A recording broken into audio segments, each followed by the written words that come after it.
Magandang gabi po mga kababayan ko. Ito po muli si Chris Villanueva po dito po sa Middle East. Meron lang po tayong isa pa pong gustong pag-usapan po, related pa rin po ito sa nangyari pong speech ng ating Vice Presidente Sara Duterte doon po sa Australia.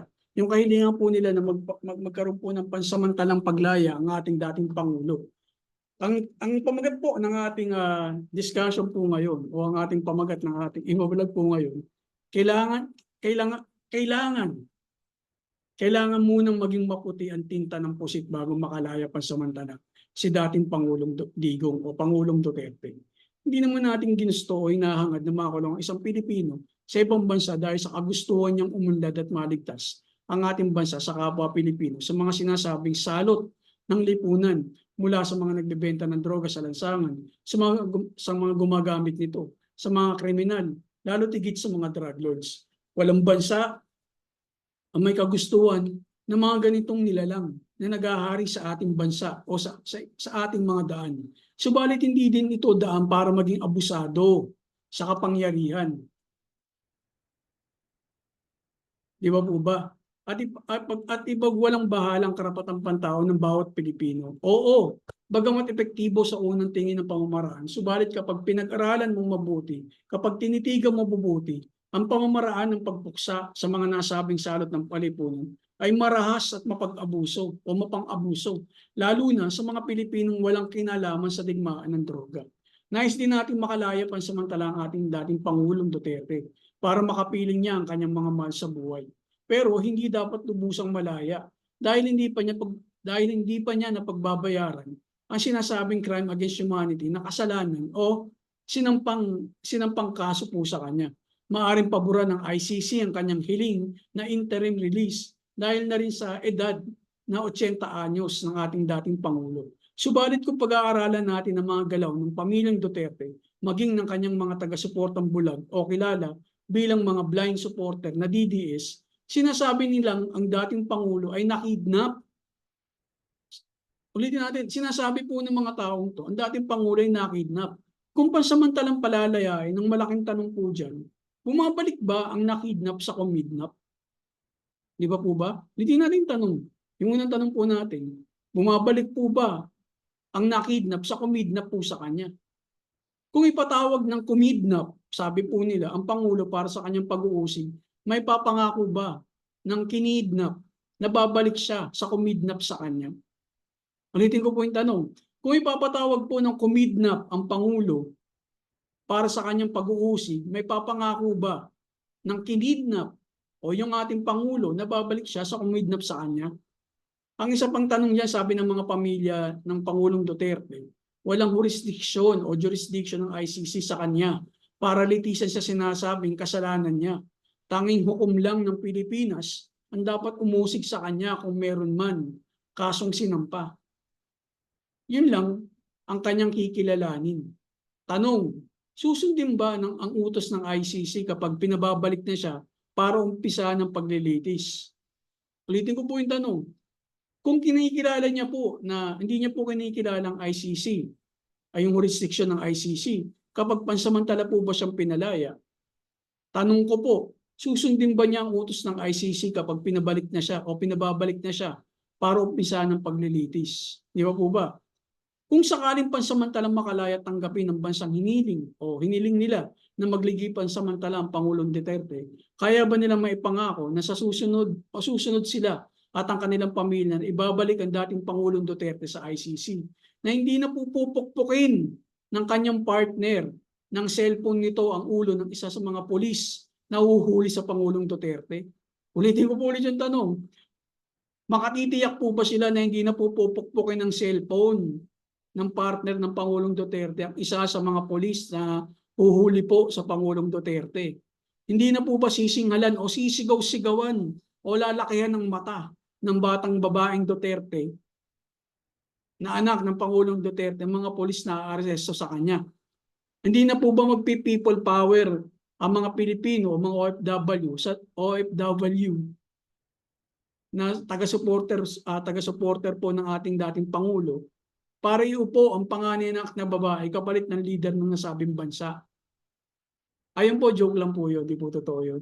Pero baka kasi iwasan niyo po mga kababayan mag-people power kasi pag people power kayo, hindi niyo naman bansa yun. Tapos bigla na lang magugulat kami, pinaupo niyo si Sara, ibang usapan na yun. Pero joke lang yun. Pero baka gawin niyo, pero dapat hindi po. Di ba po ba? So, ito pa po. Kung sakaling kailanganin ng spiritual leader ng ating dating Pangulong Duterte, I advise him, ihari po nila ang dating madre na Australian na si Sister Patricia Fox para pwede siyang ipagdasal kung kailangan niya.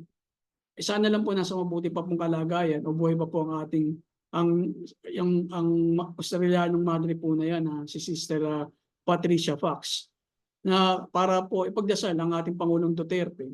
Kailangan lang ng isang madre, yun nga lang po, baka ano lang po natin, siguraduhin lang po natin si Sir Patricia Fox po, wala po siyang phobia. Alam naman po natin na yung si Sister Patricia Fox po nakaranas po yan ng pinaaresto po siya at pinakulong ng ating Pangulong Duterte po dahil pinaghihinalaan po siya na yung sumasali po siya sa tao dito pagiging aktivista po ba o pakikialam sa politika para mga ganun po ba.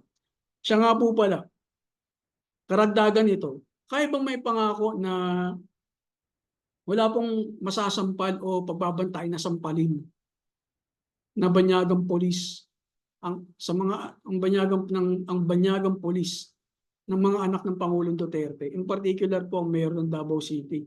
Mahirap po kasi na masampal ng mga polis lalo na wala tayo sa bansa natin. Dayo lang tayo sa bansa po nila, di ba po ba? Ulitin ko po, karagdagan po, kaya po ba nilang maipangako na walang masasampal o mapagbabantang sampalin ang banyagang pulis ng mga anak ng Pangulong Duterte?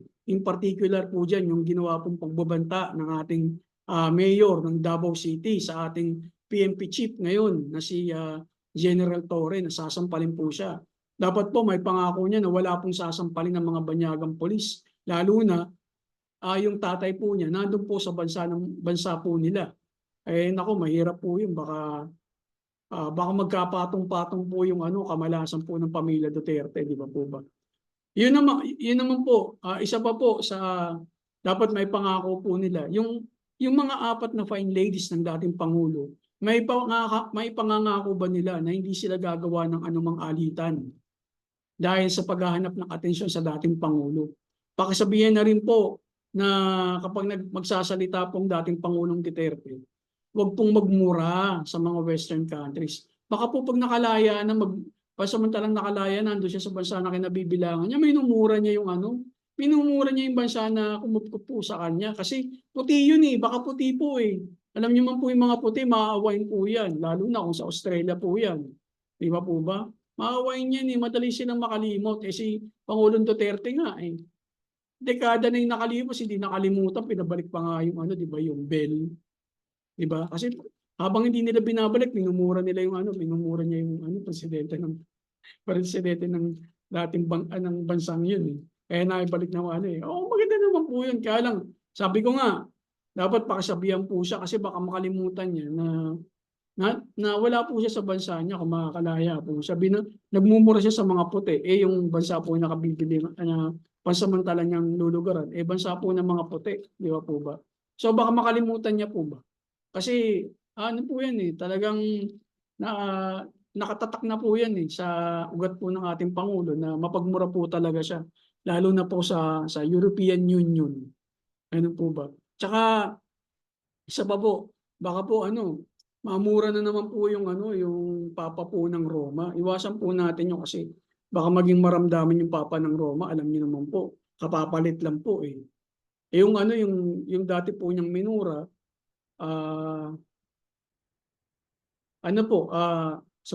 pumayapa na po. Sana po nakahingi po siya doon ng sorry. Kasi di ba namura niya kasi ang traffic nga daw. Traffic nga doon sa sinadaanan niya kaya namura niya.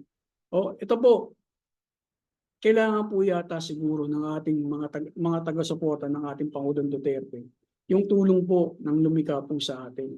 Subalit, kailangan nilang kausapin muna ang Pangulo na itikom yung bibig nito at wag mumurahin ang manglalalang ng mga tao. Yung kung natatandaan po niyo talagang minura po niya, eh. Minura niya po yung Diyos, eh. Sana po pagsabihan niyo po, wag niyo po magdadasal kayo, ipapanalangin niyo siya na humaba pa yung buhay, pansamantala siyang ano, pansamantala siyang makakalaya. Eh, sabihin niyo po kay ano, kay Pangulong Duterte na wag po siyang ano, wag niyo pong mumurahin ulit para pakinggan po ang gagawin niyo pong paghiling o pagmimisa o pagnonobina. Okey po? Panguli, iwasan ang mga bulag na tagasunod ng mga Duterte o DDS na magkalat po o wag po kayong magkalat ng fake news laban po sa mga kumidnap sa dating po ano, presidente o Pangulong Duterte. Iwasan nilang gumawa ng kwentong ikakasira sa huli. Sayang po yung effort ng abogadong nahin ng dating Pangulo. Balita ko milyon-milyon ang bayad sa veteranong lawyer. Kaya maawa po kayo sa pamilyang Duterte. Lalo na po, ang dami na pong drugs na nagkakalat po sa dagat na itinapon lang na nahuli. Bilyon-bilyon po. Nako, wala na po yan. Baka maubusan po ng bala. Iba po, ang mga taga, ano, joke lang po yun. Baka, sabi nabasa ko lang po yun sa isang comment, baka maubusan ng balay taga-Hague. Okay.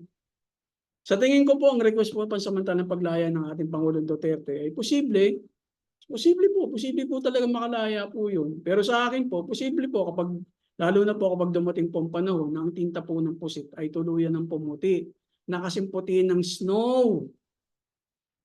Tanong ko po ulit, do you wanna build a snowman? Yun lamang po. Nagloloko lang po yung pinakauli. Sige po, yun lamang po ang aking masasabi po sa panahon po ngayon. Bukas po ulit, pagkita-kita po tayo. Huwag niyo pong kalimutan mag-like at mag-subscribe po sa aking channel. Salamat po at magandang gabi po sa lahat. Enjoy po natin ang ating bakasyon dito po sa Middle East. Meron po tayong 2 araw na day off. Ingat po dyan at peace po tayong lahat.